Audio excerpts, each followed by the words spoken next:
ایک مرتبہ کا ذکر ہے، ایک بادشاہ اپنے نوکروں کے ہمراہ کہیں جا رہا تھا کہ راستے میں اسے ایک بچہ نظر آیا۔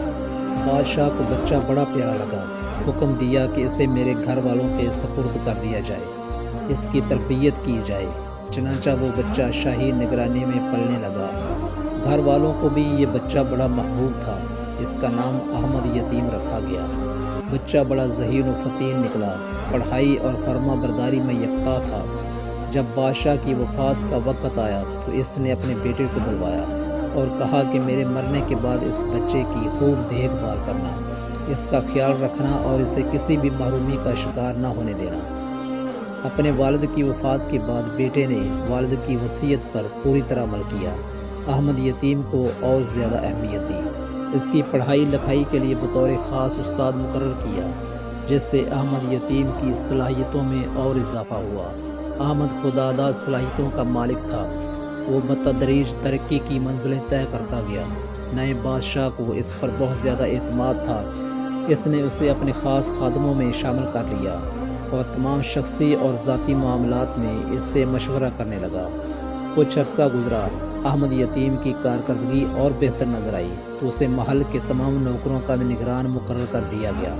اب احمد یتیم تمام محل کے نوکروں کا ذمہ دار تھا اور آزادی سے محل کے کسی بھی حصے میں جا سکتا تھا۔ ایک دن بادشاہ نے احمد سے کہا، میرے خاص کمرے سے فلاں چیز لے کر آؤ۔ احمد جب اس کمرے میں گیا تو وہاں بادشاہ کی خاص لونڈی کو ایک نوکر کے ساتھ قابل اعتراض حالت میں دیکھا۔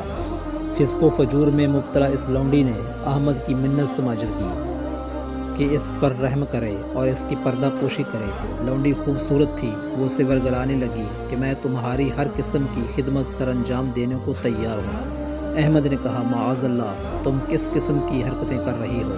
میں اپنے امیر کی خیانت کس طرح کر سکتا ہوں؟ اس نے میرے ساتھ اتنا اچھا سلوک کیا ہے، مجھے فرش سے عرش تک لے گیا ہے، یہ کام ذلیل اور گندے لوگوں کا ہوتا ہے۔ اس نے لونڈی کو نصیحتیں کی اور توبہ استغفار کی تلقین کر کے وہاں سے رخصت ہوا اور اسے یقین دلایا کہ فکر نہ کرو، میں تمہاری پردہ پوشی کروں گا۔ ادھر اس لونڈی کو مسلسل فکر کھائی جا رہی تھی کہ کہیں احمد میرا پردہ چاک نہ کر دے۔ شام کے وقت حسب دستور جب امیر اندر آیا تو اس نے روتے ہوئے اپنے کپڑوں کو چاک کر لیا اور چہرے پر تھپڑ مارتے ہوئے امیر کے پاس پہنچ گئی۔ امیر کہنے لگا کہ تمہیں کس نے مارا؟ امیر اس وقت اکیلا تھا، اپنی خاص لونڈی کو روتے دیکھا تو کہنے لگا کہ تجھے کس نے مارا ہے اور تم کیوں رو رہی ہو؟ لونڈی نے مکر و فریب کے ساتھ اداکاری کرتے ہوئے کہا، احمد یتیم نے میرے ساتھ دست درازی کی کوشش کی ہے، میں بمشکل اپنی جان بچا کر بھاگی ہوں، ورنہ وہ تو زبردستی منہ کالا کرنا چاہتا تھا۔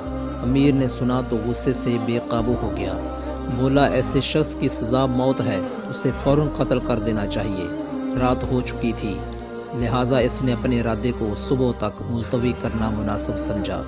ادھر احمد محل میں بے حد مقبول تھا، سب لوگ اسے عزت کی نگاہ سے دیکھتے تھے۔ یہ مصلحت کے خلاف تھا کہ اسے سرعام قتل کروا دیا جاتا، اس سے محل میں خواہ مخواہ چہمگوئیاں پیدا ہوتیں۔ امیر نے سوچا کہ اسے خفیہ طور پر قتل کروا دیا جائے تاکہ لوگوں کو اس کے جرم کا پتہ چلے، نہ قتل کا۔ خیر امیر نے خود ہی منصوبہ بندی کی، اس نے اپنے خاص آدمی کو بلوایا اور اس سے کہا، میں جس شخص کے ہاتھ ایک تھال بھجواؤں اس کو قتل کر کے اسی تھال میں اس کا سر رکھ کر اسے کپڑے میں لپیٹ دینا اور پھر میرے پاس لے آنا۔ خادم خاص نے حکم کی تعمیل میں سر ہلا دیا۔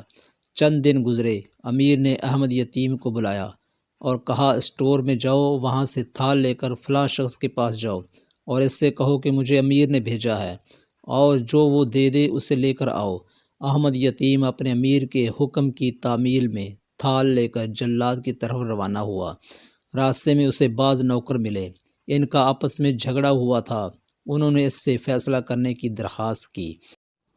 اس نے کہا کہ میں امیر کے کام جا رہا ہوں، واپسی پر فیصلہ کر دوں گا۔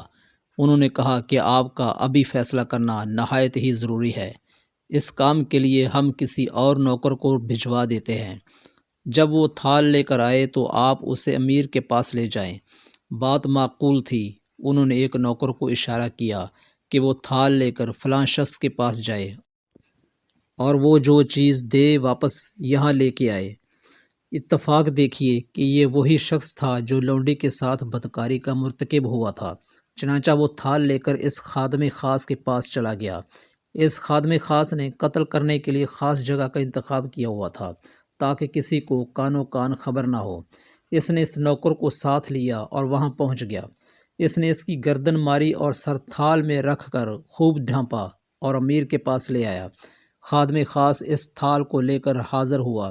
امیر نے تھال سے کپڑا ہٹایا تو وہاں احمد یتیم کے سر کے بجائے کسی اور نوکر کا سر تھا۔ وہ بڑا حیران ہوا۔ اس نے پوچھا، احمد یتیم کہاں ہے؟ بتایا گیا کہ وہ فلاں جگہ ہے۔ امیر نے احمد یتیم کو بلانے کا حکم دیا۔ جب احمد یتیم حاضر ہوا تو پوچھا، میں نے تمہیں ایک کام دے کر بھیجا تھا اور کہا تھا کہ تھال خود لے کے جاؤ، تم خود کیوں نہیں گئے؟ احمد یتیم جو تمام حالات سے بے خبر تھا، اس نے نوکروں کے درمیان جھگڑے اور پھر ان کے درمیان صلح کا ذکر کیا کہ میں وہاں مشغول ہو گیا تھا۔ اچانک امیر کو ایک خیال آیا اور اس نے اس خادم کے بارے میں پوچھا، کیا تم اسے اور اس کے گناہ کو جانتے ہو؟ احمد کہنے لگا، ہاں، اس کے فلاں لونڈی کے ساتھ ناجائز تعلقات تھے اور اس نے مجھے اللہ کا واسطہ دے کر چپ کرا دیا تھا کہ میں اس کی پردہ داری کروں۔ امیر کو جب سارے واقعے کا علم ہوا تو اس نے لونڈی کو قتل کرنے کا حکم دیا اور احمد کو مزید اختیارات عطا کیے گئے، اور اس کے لیے اس کے دل میں محبت اور عزت و احترام مزید بڑھ گیا۔ یہ تھا انجام ایک وفادار کی وفا کا اور ایک خائن کی خیانت کا۔